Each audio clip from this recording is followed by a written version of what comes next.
Right. Where we at? I'd like to introduce you to Andrew Lawden, who's still breathing heavily because he's just finished his Jedi training session in the other room. Lots of dead people and decapitated people. Yeah, it's terrible. Dave Trace dies really badly. He does, doesn't he? He gets lots of practice. Yeah. It's amazing how good people make it look. Yeah. It's amazing. Andrew dies very well. So, I guess I do. Yeah. Yes, I do. Yeah. I was thinking of another Andrew as well. Oh, yes, right. Oh, yeah, that. But you're an actor, stuntman. Am I an actor stuntman? Yes and no. Technically, I'm not a stuntman, but I am fight trained and I can do stunts. By that, I'm not a member of the British Stunt Fighters Guild, but I can do things to a fairly, I don't know whether dangerous is the right word, but to a fairly risky level. You know, I can jump off things from great heights and be hung with wires 100 foot in the air and hang out of cars and stuff like that. Because over the years I've ended up doing those. It wasn't intentional. It was something, when you're trained in fighting and unarmed combat and fight combat, it's a basis for sort of stunt training anyway, and it kind of teaches you to sort of protect yourselves and know how to cheat things and make it look good, so everything that you see on television, on the film, you think, oh great, wow, that was amazing, like the Bond films and Fast and Furious 7. For example, a guy who's a friend of mine is a lovely guy called Mike Sterling. Mike Sterling is the guy who doubled for Vin Diesel in Fast and Furious 6 that was filmed. He's the one that does those lovely, you know, those sort of lovely turns in the car, and the bit where as soon as they turn the car around, you time it so you open the door and you roll out on the floor. That ain't Vin Diesel, that's him. It's been in the close-up at about 3 miles an hour, because everybody can go, like, yeah, we can do that off the door, and you know, like that. But he does the bit where it's travelling at about 10-15 miles an hour, comes to a stop, and timing, open the door, and go. I'm disappointed. My opinion of Vin Diesel has dropped. Oh, believe me, they do as much as they can, and I was talking a bit about this in the room. Because my job on Star Wars The Phantom Menace was what's called a stand-in stunt double. Despite what they all tell you in the interviews, right, none of the big actors do absolutely everything in the film. They will do as much as they can. The simple reason being is that most big films are shot on about 3 or 4 stages or locations. The actors physically cannot be in 3 or 4 places at once. So most of the main characters there will be the main actor, like, you know, Daniel Craig, Kate Blanchett, Vin Diesel, whoever it is, and they'll spend most of their time doing the camera angles like this, with all the close-ups and all the main dialogue.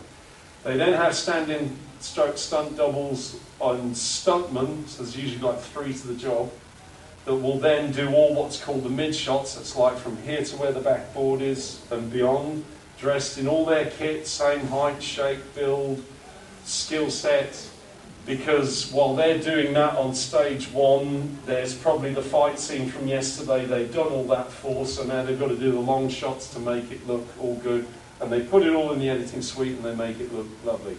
They will do as much as they can. Obviously there are cut-off limits, and even the most experienced people in the world with the highest sort of A-listing status will not be allowed to do everything, partly because, for a practical reason, the film's insurance won't let them.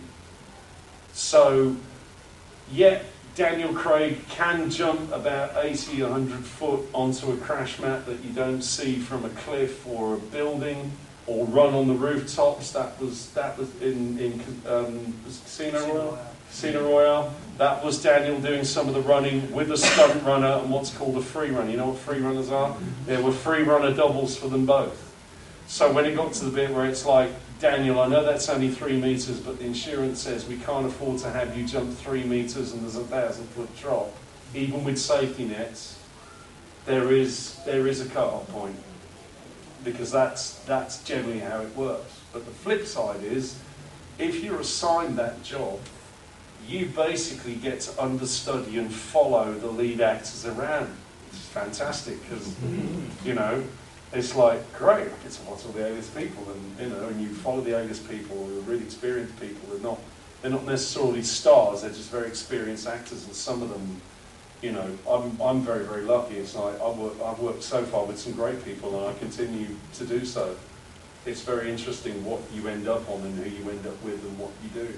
And this job that you're asking about, it came about by accident on the film, because it wasn't what I was originally cast to do. I was originally hired to play one of the Naboo Federation soldiers, who are the people in the purple and blue uniforms who follow the Queen with the big funny hairdo. God, Natalie Portman, bless her, she put up with a lot of stuff on that film. The amount of wigs, 6 wigs she had in that film to wear. And that was literally unbelievable. How they coped on that, I don't know, but she did. And she's, you know, again, somebody else is really good, terrific. All these people, I was like running around her and blasting droids, or strange people in white costumes against green and blue screens, because half the time in the film they didn't always tell us fully what was going on in the scene. And then you get to the final editing suite and you think, oh, so that's what I was fighting, or so that's what I was shooting at. So that's why I was hanging 60 foot up a wire one day against the blue Peter cloth, waving a lightsaber and with dressed as Qui-Gon.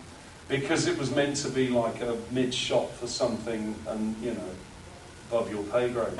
But while I was doing that job, I was pulled aside one day and thinking, oh, I've done something wrong, I'm in trouble. And they asked me if I would be a stand-in stunt double. And I thought, yeah, but what is it I have to do? And for the audition for Star Wars, I'd had to do a fight audition, and got very excited because we did like a fight audition with essentially fake lightsabers. And when they offered me the job, it's like you turn up on set thinking, yeah, I'm going to end up fighting with a lightsaber, I'm going to be like Star Wars.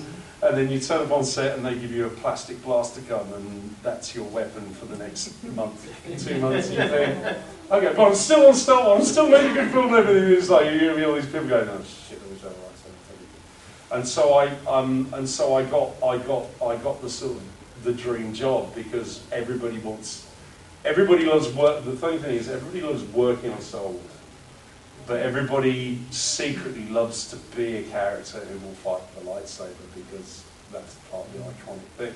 And that's how I ended up becoming a stand-in stunt double as well as a soldier. So I'd sometimes flip from one job to another. There'd be days I'd be in one costume one morning, I'd be in another costume another morning.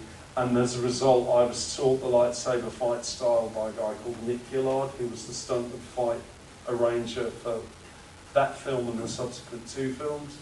And as you can imagine, it was just like every day you come to work and it would be amazing, because you never really knew what you were going to be doing and with whom and who you'd be working with and who you'd be watching, and you know, it was great. I got to watch everybody, and I got to work with George firsthand, so I can't be more grateful, really.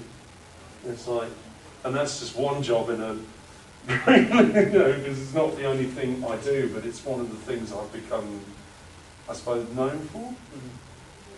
Although I don't see it like that. I know the public view what we do in a different way to how we do. To me, it's this weird and wonderful job that I do all over the country, and sometimes halfway around the world. But that's how that all came about. That's, you know. So you should never not say no to things on films, particularly, or TV. Because I'd never, if I'd not said yes to doing that, I'd never have learned to fight with a lightsaber. I'd never have worked with people like George Lucas and probably Ewan McGregor and Natalie Portman firsthand, and all those lovely people who, you know, and people, Kenny Bates, all those people who were in it. There was every day there was. Somebody different would be in the set, because you'd be doing, they'd done the shots, the main shots, and it's like, right, today we're doing the scene where Qui-Gon comes into the Council of 5 or 6, and there's all these weird aliens sitting around, and you've just got to walk in from a door and sort of stand, because they've already done the reverse shot, and they want that thing because they've got somebody talking. And so there'd be like me sort of walking into a shop and there'd be like some Terence Stamp suddenly standing up and doing a speech and be like, and it kind of is a bit freaky because they suddenly just turn up out of nowhere and do their bits because the cameras have said roll, and that's basically how it was every day. Any questions? Do you have a favourite job or Do I have a favourite job? Yeah. As in what? Well, Acting? What I've Well, done? I'll take it light saying why your favourite set. Or is it doing the stunts more exciting? I would say yes to both. I am a bit of a physical junkie. I've always done things very physical. I used to be a semi-pro long distance runner and a gymnast, and I learned fight training at drama school when I was trained to be an actor. And I've always been in jobs where I jokingly say I'm nearly always like running around with a sword or a gun. Nearly everything I've been in, I've ended up fighting somebody, getting beaten up, or doing something that's quite exciting, like some complicated sword fight, or Was there a show or film that you fancy going on that you haven't been on yet, like for example Game of Thrones or? yeah, I'd love to do Game of Thrones. I'm having a mass catch up at the moment because they keep having talks about using me, and it gets all very exciting because I know it's a very good thing to work on, because again, part of the joy of our job is that there's loads of good people on it.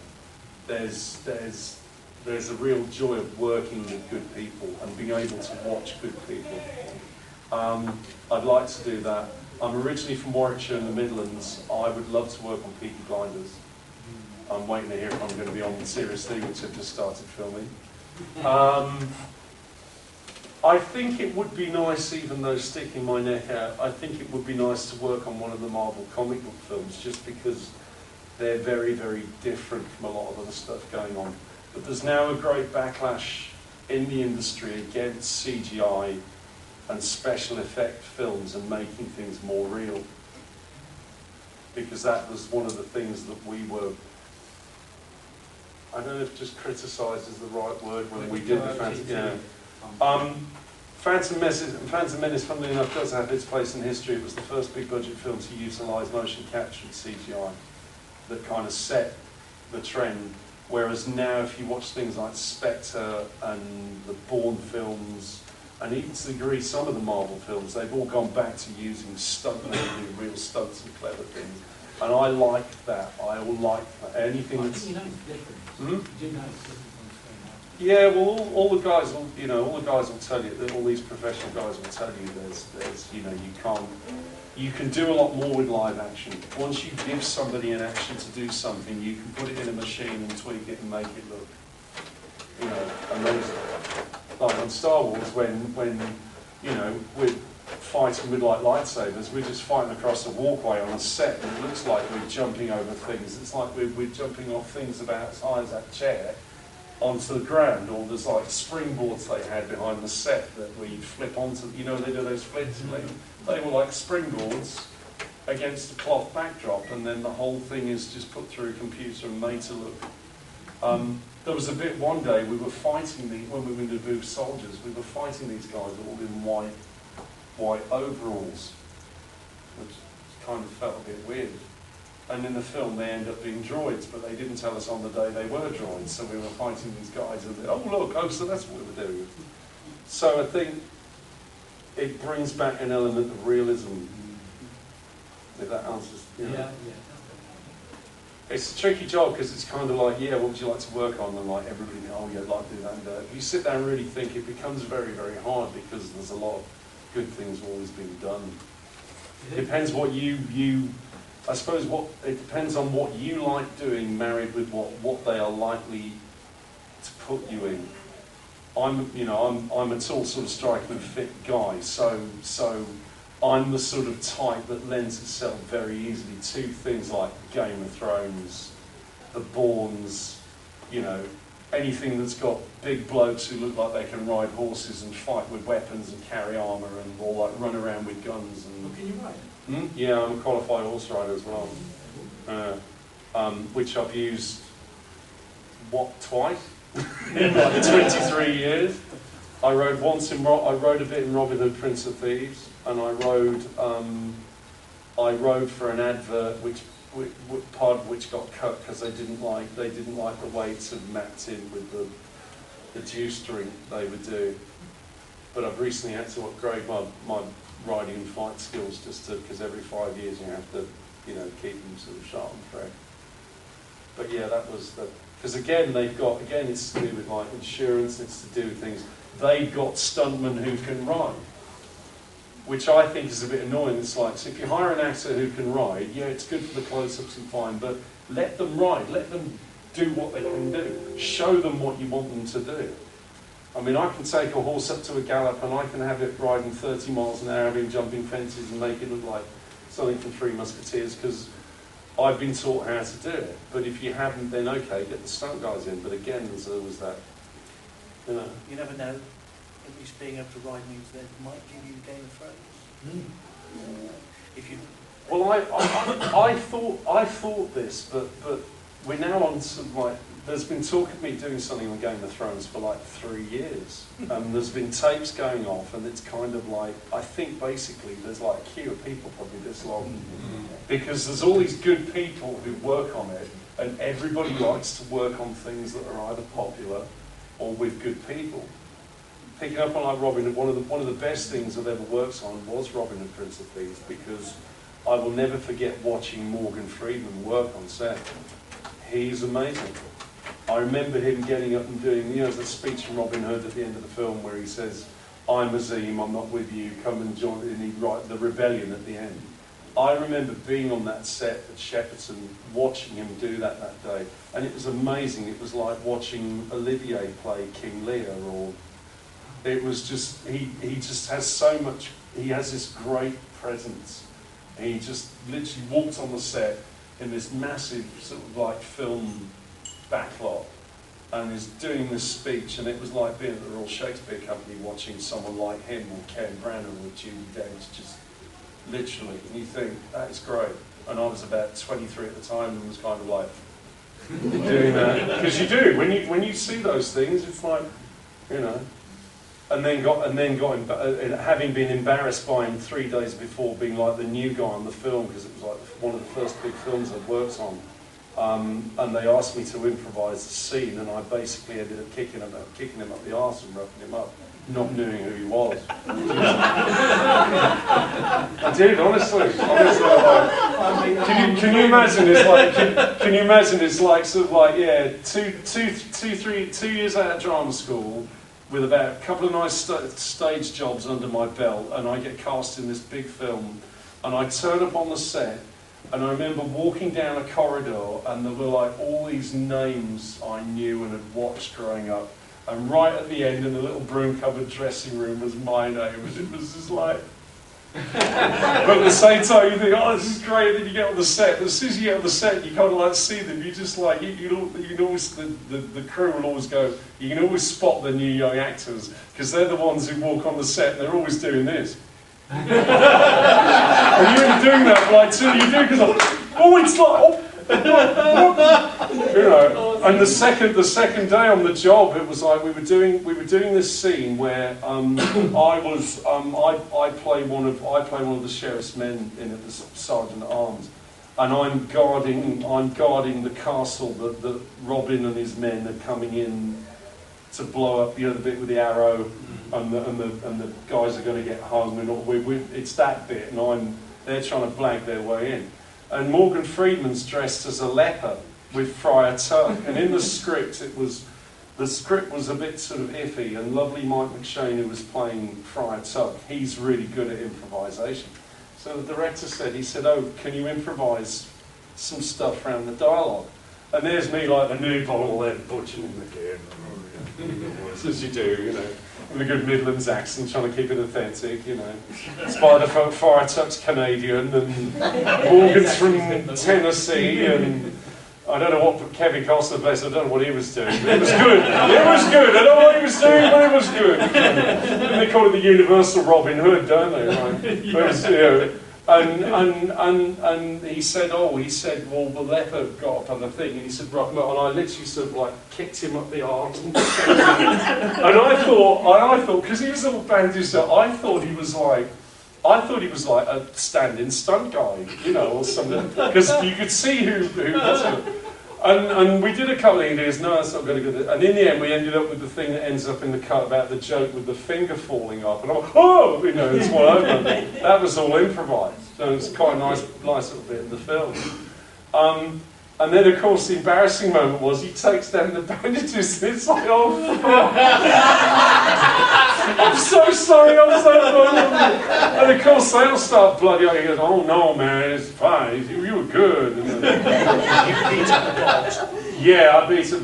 No, I beat up Red from Shawshank. It's like this was one Andy that wasn't going to get through the bloody sewers. It's like, oh no, and I was literally had like 10 minutes of like I was just sitting there. I could hear myself swearing under my breath. It was like fuck shit, I'm not. And I genuinely thought I really thought I was going to get fired because you like.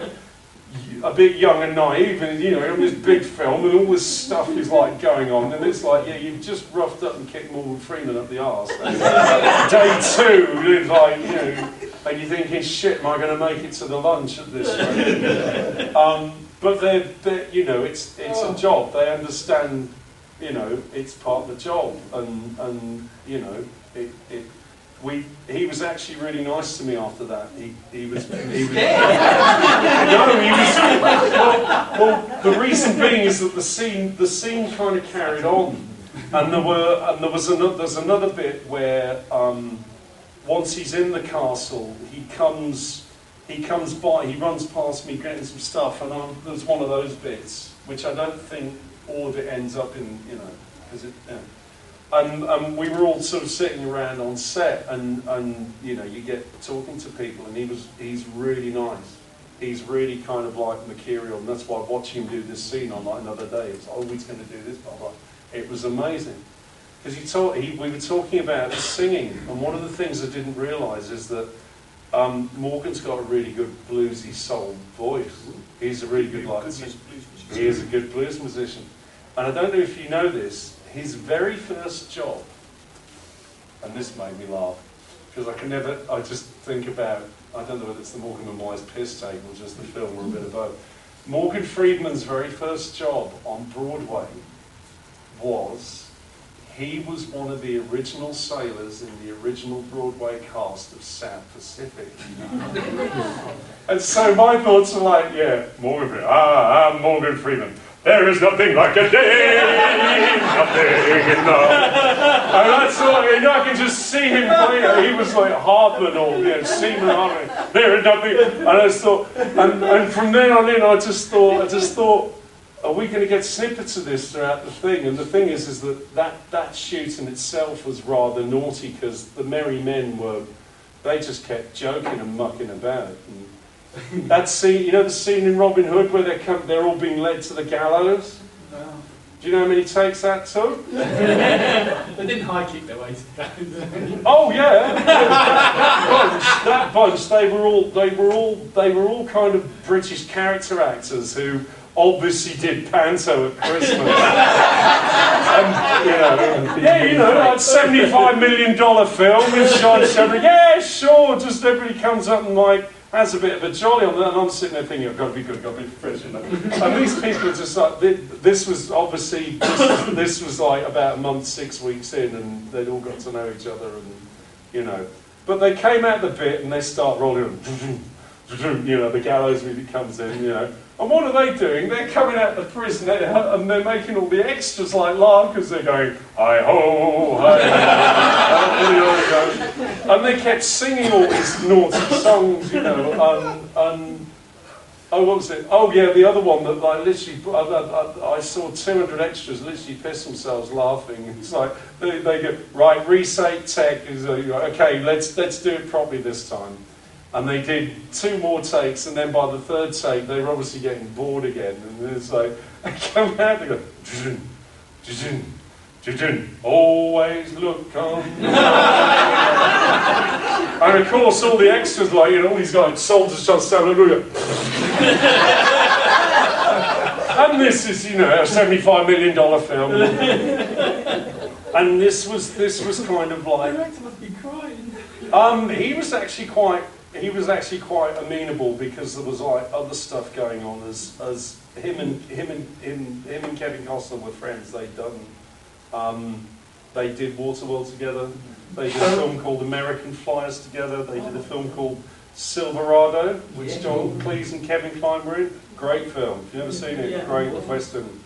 Again, another great big casting. More great people to go and watch and see. And on this and Robin Hood, it was like, you know, again, you're walking around, you know, watching people like Alan Rickman, Morgan, Pat Roach, even Kevin. Again, another gobsmack moment. You know, 3rd, 4th day into the film, we're doing. There's a bit.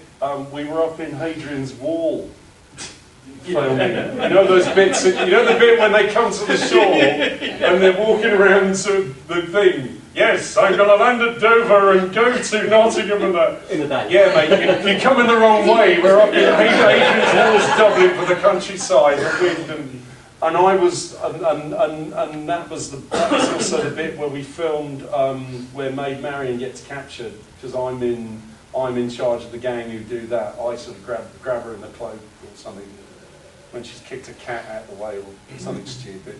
And again, we were up doing that, and Kevin was around a lot, doing a lot of scenes with Morgan, and was like, you know, there's me, the young boy, like watching them as we got the film. And one day, again, we were only like about 4 days, about 4 or 5 days into the shoot, because it was really weird. We did the first couple of days at Shepperton doing the leper thing. Then we went up to Hadrian's Wall for about 3 days. Then we came back down to Shepperton to carry on. Don't ask me why, I just, okay, I'll do my job. Because you do, when you're not doing that. Yeah. And Kevin's great, because he was sitting on set, and the breakfast thing had opened about 6, 7 o'clock in the morning, as it does on film. So all the makeup people are there early trying to make you look good when you got out of bed, you know. And he just turns up with a tray full of like tea and bacon and tomato rolls, and I thought, you know, and he said, "Hey Andrew," he said, "you want one of these? He said, "You're English, you like tea."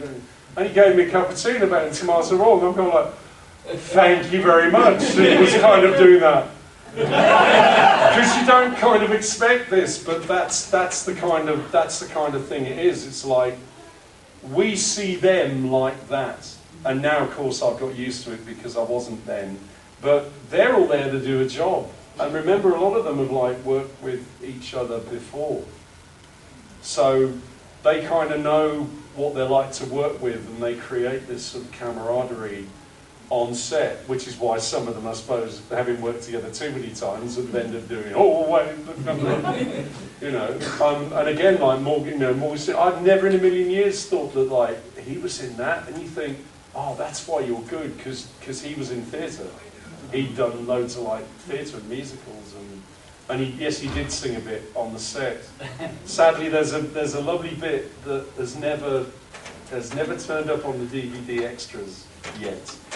That somebody filmed. We were trying to film one day. It was pissing down with rain. There was me, Morgan, Mike, a guy called Richard Egan, who plays the executioner. He's the one who gets hit with the arrow by Robin, and he's trying to chop off Christian Slater's head. He was around as well, and we're all sitting on this kind of battlement gallows thing, waiting for the rain to blow over, and the wardrobe people got these golfing umbrellas, trying to protect the costumes, right? And Mike McShane. Not you, just costumes. Not you, just costumes. Oh no, it's costumes. Forget the actors. No, it's the costumes they've spent hundreds of millions of quid on. You know, this Hessian rag and my boots. And, yeah. Well, on Star Wars, it was very well made stuff. I remember the first time I wore like Keegan's boots. Apparently, they were like, the boots alone were like handmade 400 quid riding type boots. And when you put those on, you knew you were wearing some quality stuff. And even the stuff for the soldiers, it was all really beautifully made and really lovely tailored. And you think this is where sometimes they spend the money and the course, because they've got to do a lot of takes and use it a lot. And but on Robin, we're sitting with Garmin Brothers, and Mike McShane, he's very naughty as well. The reason why half the gags are in Robin Hood is because of him, and because Kevin Reynolds allowed the actors to improvise. The great thing that Alan Rickman about Cancel Christmas, he improvised all that. That wasn't in the script. No, and get this, Robin! Cancel Christmas! And it just came out of nowhere. You know, great moments in films sometimes happen like that. It's like the bit in Midnight Cowboy with Dustin Hoffman and John Boyd when he's crossing the road and the guy nearly runs him over. And when he's crossing the road, I'm walking. That was all improvised. That wasn't in the script. So we got this thing, and we're on the set. And Mike, we've been talking about singing, and Morgan had been humming or singing odd little ditties of blues things. I thought he should come and do a musical in West End. The theatre or Plymouth on tour. Can you imagine it? Could you imagine something like Chicago with Morgan Freeman with Billy Flynn? Sell out. It'd be great, wouldn't it? He'd be brilliant, Billy Flynn. He'd be, but he's not. I don't know. He's not really into that. He can do it, but he won't. It's not his thing. It's not, unless something comes up really good. Is it John? Who's that big blues singer? John Blue. If there was ever a biopic about, there's a really famous. Is it John? Is it John Lee Hooker? Yeah. If there was ever a biopic about, he'd be the guy to play him because he was singing.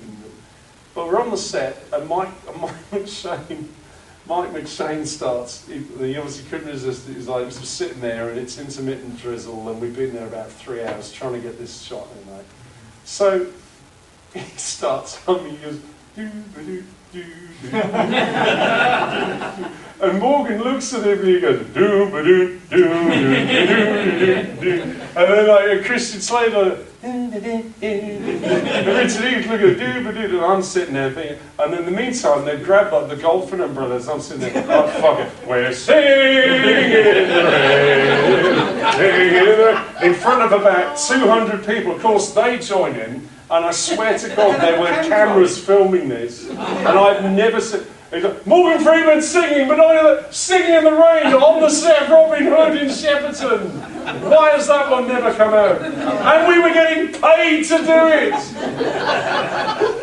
And at that moment, I thought, this really is the moment when I'm going to get fired. Because you think this is probably, but you just thought, well. Okay, they're all doing it, so if they go, it was him. He started it.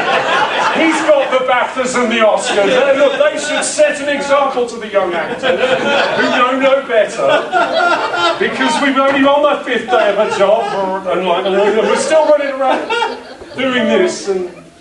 But as you know, that's kind of sometimes what it's like, and I think in a way we'll probably do like one of the weirdest and wonderful jobs in the world.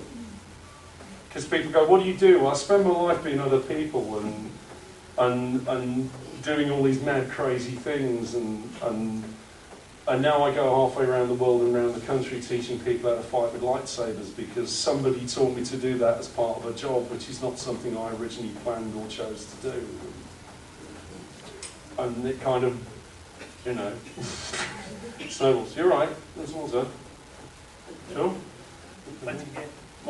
More questions. I'm like waffling on, telling funny stories, even though I know you're enjoying it. It's like it's true. It's all true, and it's stuff that you don't see or always hear about, or you'll get something on like that when they're 80 years old. It's like, oh yeah, when we filmed that, here's something I never told you about. It's like, yeah, right. Well, But going back to when you roughed up Morgan. Roughed up Morgan.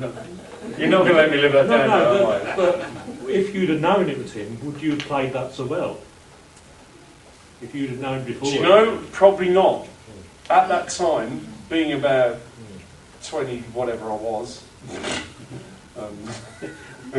No, I'm being honest here. So, you know, we are going back, what, 20 years? 22 years? Something like that, yeah.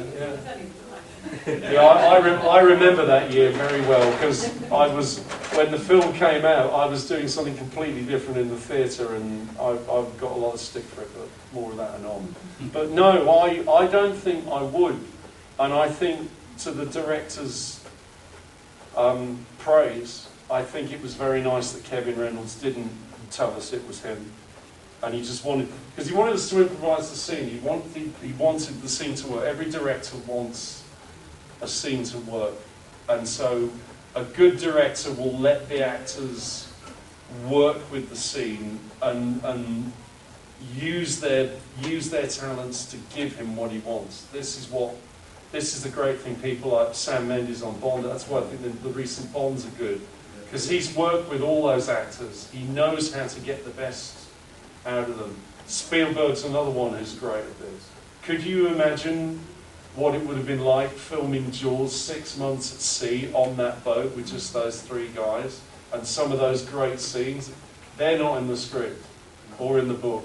And that great moment from Robert Shaw, you know, it's just like, because he trusts his actors. And the other great bit in Schindler's List, that lovely scene between Ben Kingsley and Liam Neeson at the end, where he talks about how many people he could have got out by employing them, and that whole dialogue, that was partly, that's him letting the actors, because they've got that far with the characters that he knows that they can trust them and bring it out with them, and you know, I mean, I would love to have been on some, you know, and I hope one day I will. I'd love to have been on something like that, because you just know you're in somebody's hands that can really help you give your best, and then some, and stuff that you don't even know that will come out of nowhere. Do you prefer films like stage or TV? I mean, if someone offered you a job at the Globe, would you take it? Me personally, I would. I was classically trained, and I like Shakespeare and Marlon Middleton and stuff. And I actually know about some of those people, and those people who go, "Oh, sir, John Ford, a broken heart, or Tis Pity She's All." I've done Tis Pity She's All. It's like the Jacobean version of Romeo and Juliet, so it's kind of like the Caprio version, but a bit more gore. And in a slightly different verse structure. But yeah, I would, because I like that. And there's lots of sword fights in it, and the plots are good, the characters are interesting. How Marlowe looks at characters is different from Shakespeare. And John Middleton is probably one of the underrated writers in Britain. He's the only other person in the Elizabethan Jacobean age, apart from Shakespeare, who was successful at writing histories, tragedies and comedies. But he's not revered as much. And there's a great, which the Globe are really good at doing, bringing out that. And I think it also teaches you something good, coming back to people like Morgan and all these, and Rickman and all these people are good because they started in theatre, and they started in classical theatre. And it kind of teaches you something, and nobody can put the finger on what it is, but if you look at all the really good film actors, the really good ones, they've all come from theatre. Even people like Pacino, De Niro, Street, Duvall, Hoffman, they're all, you know. Meryl Streep's first job was Taming of the Shrew off Broadway with Roy Schneider, would you believe, as Petruchio. Yeah. It's a sort of gravitas they have. Yeah. I think it's something to do with the language. I think it teaches you a strange way of adapting and appreciating words. And that's why the American film people love us, and they love using us, because we can use that word. We've got it embedded in us. You know, it's one of those osmosis things. You can't quite put your finger on it, but it teaches you something. But I think you can spend too long in it. I think it's a hard decision to answer your question, because I personally don't like staying in one thing too much. I remember a few years ago I did like I do musicals as well. You can't guess, can you? And I did 3 of them. Oh no, you know, I did 3 of them back to back. So I deliberately went and did something else because I didn't want to be Mr. Musical Theatre. It was like, so what was your last job? Well, I was doing this. It was brilliant. So we got this part in Game of Thrones. Oh really? Have you? Right. Because sometimes they don't see that. They just think, oh yeah, maybe you could be the jester in Game of Thrones because you just and you don't want to be that guy who get that part unless that's the way that you want to go. You want to be, yes sir, my lord, I come there, Langhans and you know, carnivals and you know, whatever it is. And so I don't think it's wise if you can possibly help it to stay in one thing. Obviously, because of the nature of the business, you don't always get that choice. If you can get to a position where you do have that choice, that is always a great place to be. You know, or if you're doing one thing and then another, like I was saying about when Robin Hood came out.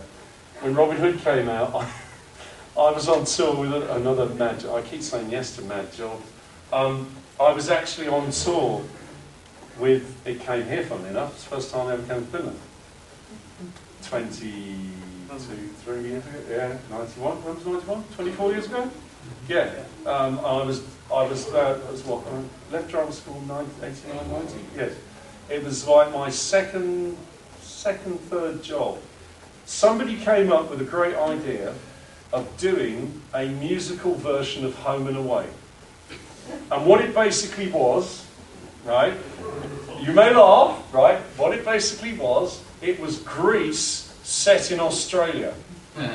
So, and this was the premise, right? They brought 5 of the original cast over from Australia, 3 of whom had never worked on the bloody stage in their life.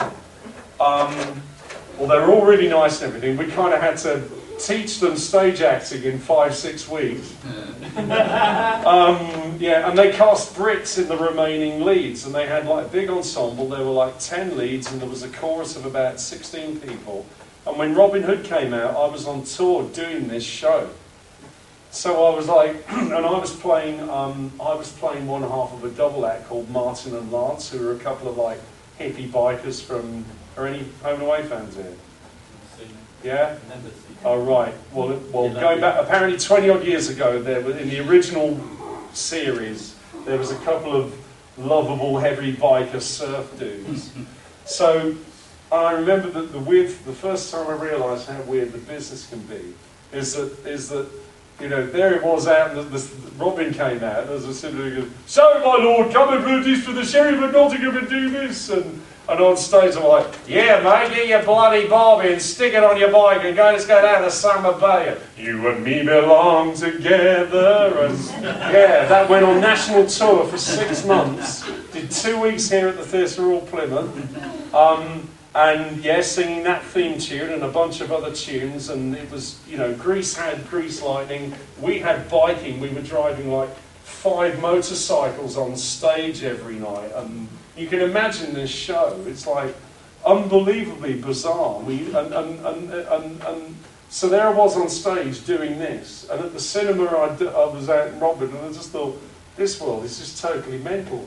And people, of course, come up to me and go, oh, what are you doing this? What are you doing in that? And how do you do that? And you know, what part of Australia you're from? Yeah, Birmingham. Really? Strapping on every day. What was because they were. Which meant, oh, maybe I'm doing my job right. But again, if you're working with good people, as the Australians were, tell you who was in it. What's his name? Julian McMahon, who went on to do the Fantastic Four, and was in, is it, which? Charmed, and, oh, something else. Nip Tuck? Yeah, Nip Tuck, thank you, yeah. He was in it. He was the Danny Zuko character. And watching him drive a big 250 trial bike around the stage every night was quite something, with like loads of screaming teenage girls. Which was another part of the job that I never got, I had a crash course in getting used to, is that when you're in a show that has something that's bigger than you are, which is again like Star Wars, these things, they're bigger than you, you will get attention and acknowledgement from all corners of the globe or the country. we would, I don't mean this in an obnoxious, arrogant way, we would come out the stage door of that show nearly every night and we would get mobbed. There'd be screaming teenage people wanting your autographs, sign your t-shirt, and security. It was like bloody Beatlemania, and I thought, they didn't tell us about this at drama school. It's like you turn up, do your singing and dancing, take your bag, get your bag and go home, get the bus, and and not have to deal with all this. But this is part of the job. And Star Wars is like the same. Star Wars is huge. I don't think I have done a big job on the Star Wars film. I'm not one of the main guys. But I do a very nice job on the film, and I'm incredibly grateful for it. I've had people within a year or 2 years of the film coming out track me down from all corners of the globe, wanting stuff signed, asking me if they could send me memorabilia. I would sign it. I'm thinking, why? Why do you send this to? Okay, fine, and it just kept going on and on and on. The reason I ended up doing events like this is because it became easier to actually meet the fans in person and for them to bring their thing. And now I've got pictures that I sign and you can come and get and have your copies of. And the thing that I have that I was told by another couple of actors in the franchise, it's like, if you're going to have something that's unique. Have something that is akin to you and what you do, so that the fans or people that come and see can come get it. So the thing that I've got is that I'm currently, because of the Fight Academy, I'm currently the only person in the Star Wars franchise that is doing the Fight Academy. Ray Park, who plays Darth Maul, does do conventions, but he tends to do demonstrations. He will sign lightsabers if you bring them, but he basically does sign photos and things, and he doesn't do a lot of them. Most of the other people who've been taught the fight thing don't do the events. You won't see Ewan or Liam or Samuel Jackson at any of them. If you do, get in there quick. Even though it might cost you a lot of money. I'm sure you've heard the stories about the recent Star Wars convention. Mark Hamill, Luke Skywalker, signed photo, £90. But you are Luke Skywalker. I've done some events with Dave Prowse, who plays Darth Vader. Dave Prowse probably charges no more than £30. Because with Dave... Last year did caution, but only yeah, tell you, Dave knows he's one of the big guys of all time, but Dave is a nice, reasonable guy. He's not managed by big American agents, and that's what it comes down to. And again, like I keep saying, it's bigger than we are. And because it's bigger than we are, there's people higher up in the hierarchy that pull in the strings and stuff. But my little thing is that I've managed to find somewhere that does the nearest thing I can find as replica lightsabers to what we used on the film. There were 3 sizes on the film. There were 3 foot, 4 foot and 5 foot. The 3 foot ones we used for all the close-ups and the inserts because it's easier to do a shot when you're surrounded by loads and loads of lights and sound booms and everything else. And I've managed to find them in red, green or blue, but we're out of green at the moment. However, if you do the charity raffle auction, I have found one signed by my good self, so the person who bids for the money to raise the charity will be the proud owner. It is currently the only one that I know available in the country because they are out of stock. So bid big, please, to raise money for the charity, because that's why it's there. I've got the red and the blue ones. They basically light up, and they have what's called a sound and motion sensor in them, so that when you sort of fight with them, and they are quite safe, they will make the lovely noise, and it's signed by me personally to you with a certificate of authentication saying it is from me, not a load of cheap crap off eBay or somebody masquerading that, hey look, this is from Mark Hamill. Yeah, right. You know, all people, because we know that sadly kind of exists. And again, the franchise is good to us in a way that we don't disrespect the films or that associated with them. There is a code from Lucasfilms and now subsequently Disney that you look after the brand and the product. You're very proud to have been part of that thing, and probably will be again sometime in the future, but I can't really say a great deal about that at the moment. The callback. Don't go there. Somebody's going to ask me a question about the new film, aren't you? Go on, get out your system now. Who's it going to be? I get it everywhere. Are you in the new film? I can't really tell you a lot about the new film for a few more weeks, as you can imagine.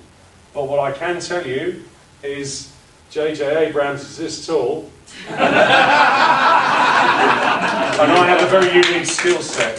That is all I'm officially allowed to say, because I ain't dropping myself in the ship. Yeah, you want to go to the next one as well.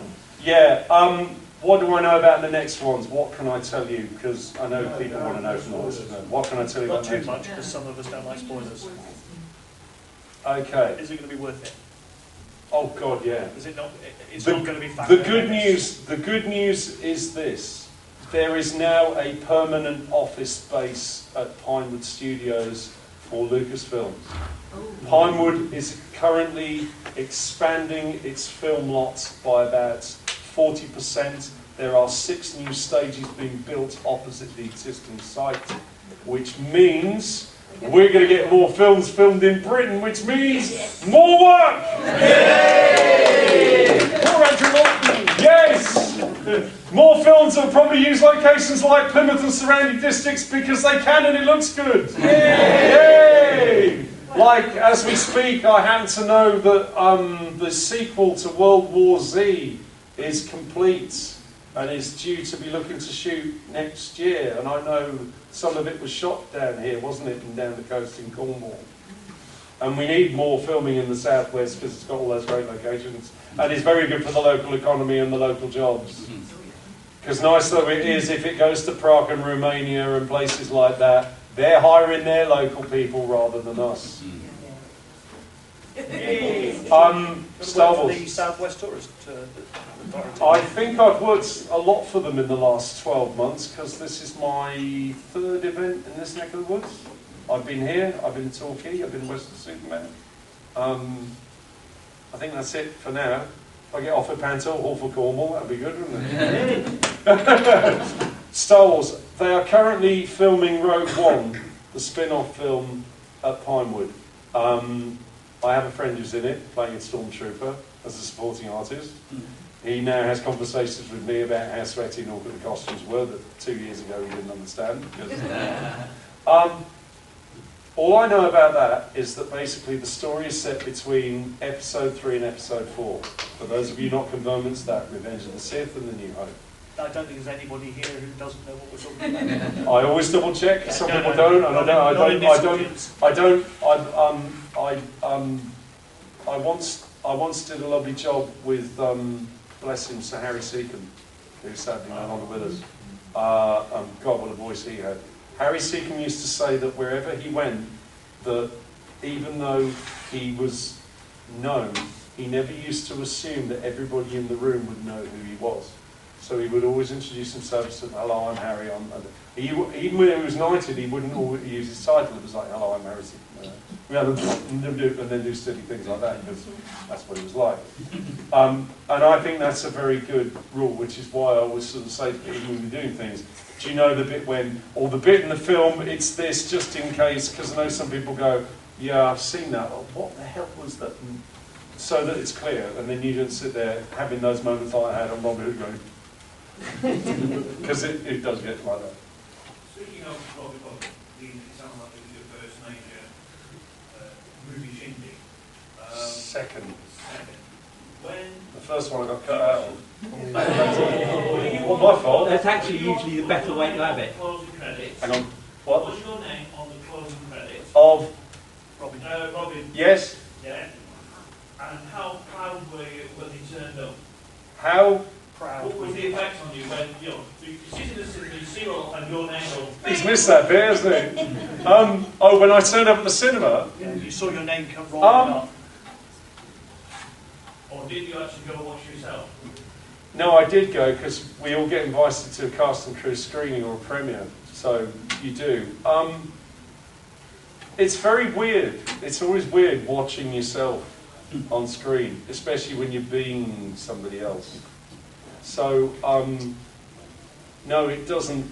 There are some people I know that kind of like, oh, well, of course you're bloody going to be there because you're in the film. You know, it's like, but that's just my take on it. It's like, you know you've worked on the film, so you know you're going to be credited somewhere. You know, it's like, unless they do it wrongly, like Andrew made the tea. No, I didn't make the tea. I played some, you know, because sometimes that happens. I think it's only recently been sorted. I had a long time, a long discussion with Lucasfilms about my billing on the film because I had 2 jobs. And they originally only billed me as one. They forgot there was a bit of a cock-up in the thing and with the end credits.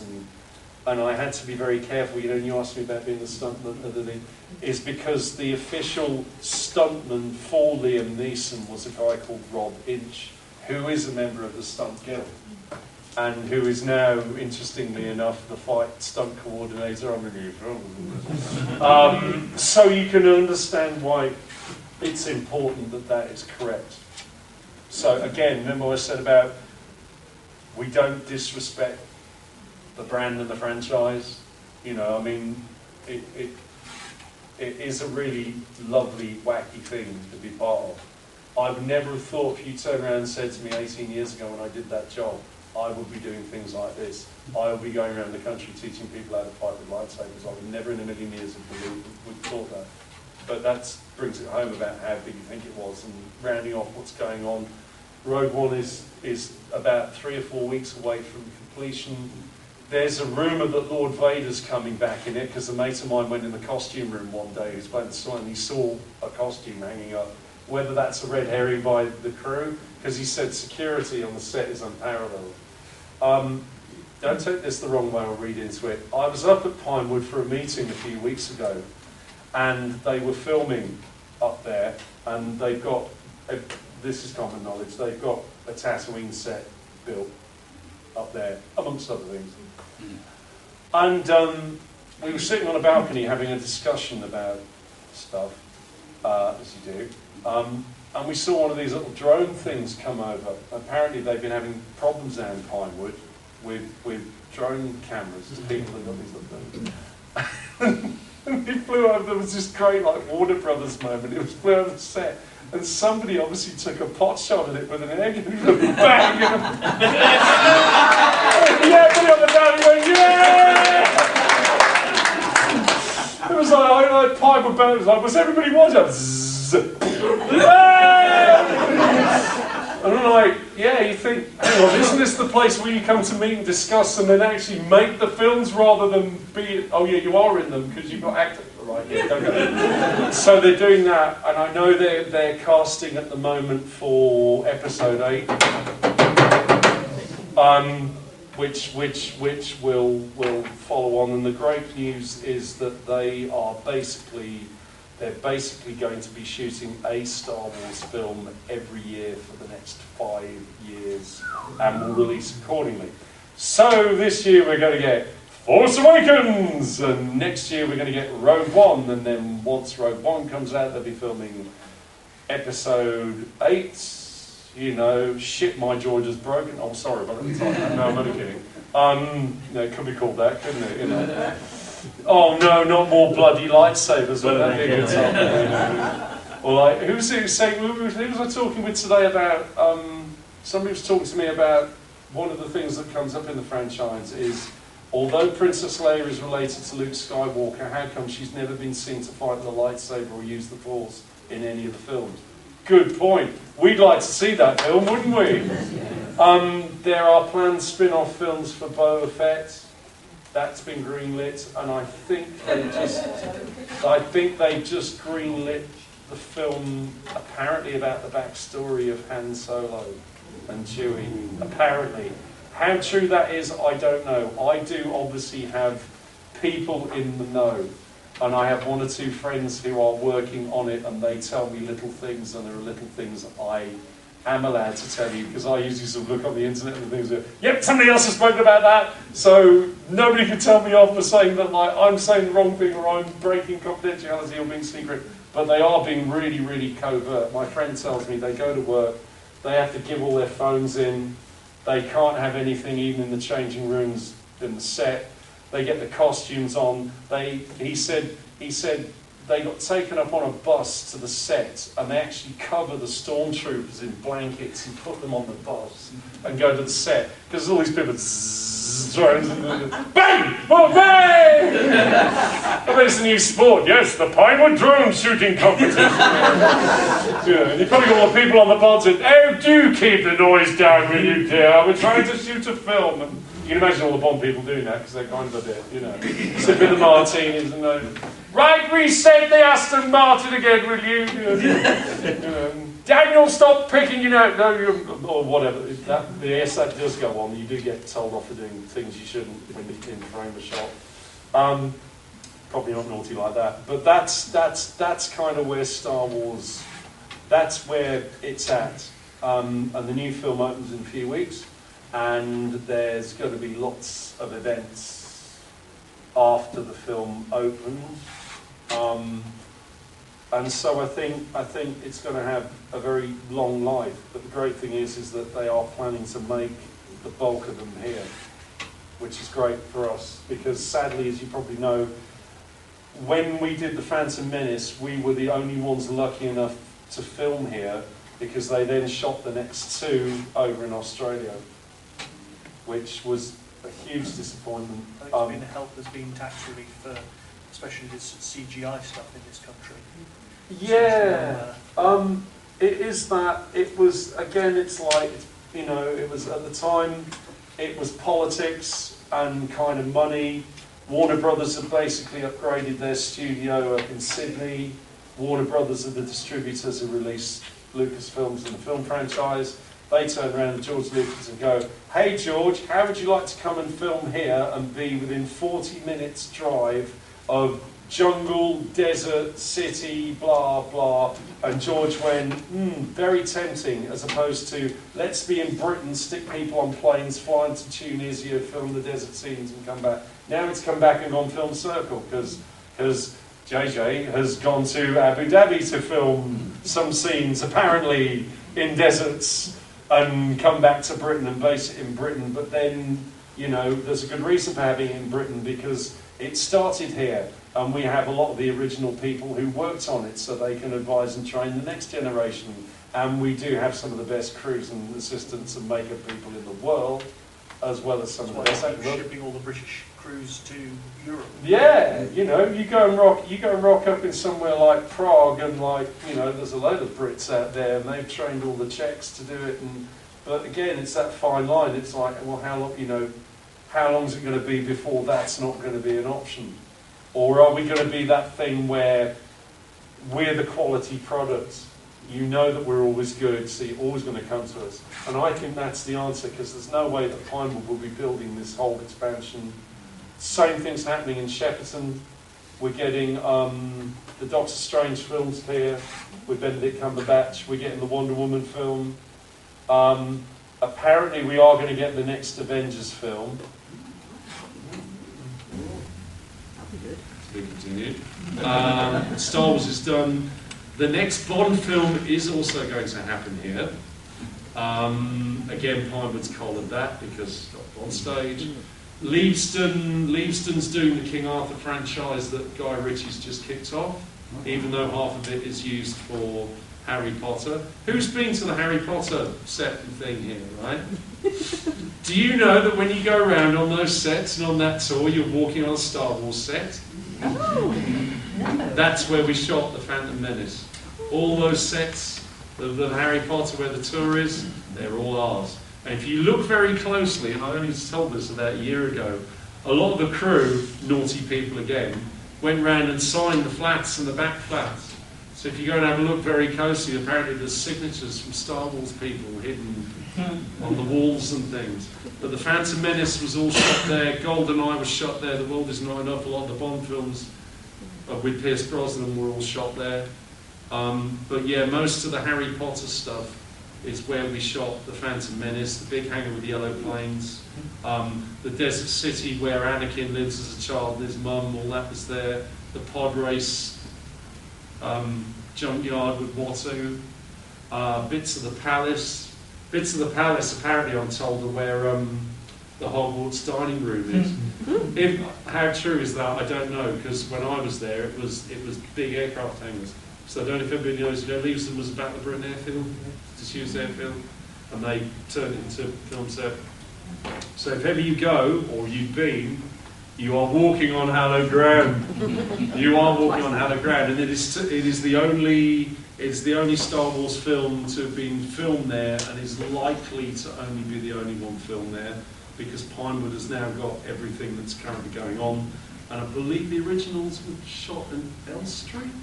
Is that right? Elstree? That sounds right. Yeah. Elstree, yeah. Because at the time, I think Bond had booked up Pinewood, and Lucas couldn't get in there, so they went to Elstree and they used little bits in between. Right.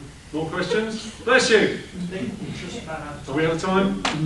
We out of time? Any quickies?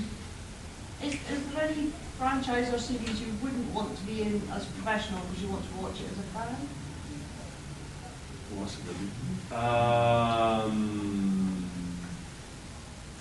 That's very hard, because I think if you're a fan of something, you kind of naturally want to be a part of it.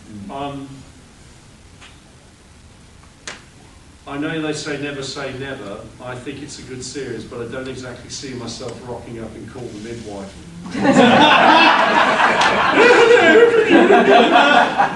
I could be the first drag nurse, couldn't I? That statement, didn't it? But no, I think that's a very good show. No, I can't think of anything, because most of the stuff I watch, I like and would either like to be involved in or could see myself being involved in. I love things like, I'm a big fan of the American well-written series. I love things like Homeland, I love The Wire, I love The Good Wife, Boardwalk Empire I think is terrific, Breaking Bad, all those things I think are great. Sons of Anarchy. I think there has to be, and I can't believe we haven't done it yet, there has to be a British version of Sons of Anarchy. I cannot believe with the massive bike culture we have in this country, we couldn't do that. I also think a lot of it could be shot down this neck of the woods, because it's kind of, it's one of the biggest catchment areas in the country, isn't it? And the chapters and everything. I think that's the next film, and Triumph should have won by. They've done it. Huh? They've done it. Have they? Well, Sons of Anarchy is all about people just joke how they like, so it's a Conservative Party broadcast. Yeah, I know. It's funny how they don't promote the British brands in it, though, isn't it? Because the Americans are very good at plugging their own like bikes, kit, promotion, and so. Yeah, we haven't got the hang of product placement, have we? We've not got the hang of product placement. Haven't we? Not as much as, I mean... Really? No, have you seen the new has, but film? not British products. Huh? Not British products. Film's made here with everybody else's products. We have for British... No, that's not true. We have for British luxury products, but we haven't for like... The middle ground. the ordinary ground. I mean, that's another interesting topic, I think, for another session, is how much that is influencing what's happening within the film. It's definitely not going into Star Wars, because one of the failures of ours was that there was Pepsi branding merchandising with all the stuff. I remember we'd go to, this is another thing, we'd come to work and you'd walk in your dressing room at Star Wars, and like there'd always be a fridge full of like Pepsi and Tango and like, but we're working in 30-degree sunshine, we want fucking mineral water, not bloody fizzy pop, and like there'd be 40 cans of the stuff every day. They'd like fill it because they product placed and sponsored the whole thing. And I was just waiting, like in Back to the Future, I was just waiting, something like the Phantom Menace or Attack of the Clones, for the futuristic Pepsi bottle to be drunk by Jar Jar Binks, or you know, the Jedi Councillor sitting there having a Coke, or yeah, right, as if, you know, because that's how it is now. That's partly what's keeping it afloat. That's the reason why Pinewood's getting an extension, is because the government, a mixture of tax breaks, product placement and promoting British film as a product and a brand. I mean, it's one of our best exports in the world. That's why we should support it, but also shoot and utilise things here, because, you know, we do have the people, the territory, the sets and the thing. And that's why Game of Thrones uses Northern Ireland, all those great Celtic buildings and stuff, you know, and you know, the Americans are like gradually getting more and more happier about filming here, because they're filming the new Bourne film here at the moment. You know that? Yeah, that's been shot in and around London. They're based up in Pinewood as well. Yeah, is Bourne going to be in it? Yeah, he's in it. He is. I know somebody working on it. A friend with friends on the inside. Oh, well, yeah. In fact, the only thing that gets filmed down here is a comic strip. Really? Yeah, the new comic strip, our city centre building is the News International building. Right, really? And Poldark. Yeah, we've got Paul Dart. Yeah, I just say, Poldark's about to start shooting down here, isn't it? Yeah. Anyway, I think we really should. Oh, we got to wrap it up. So, thank you very much, Andrew. All good?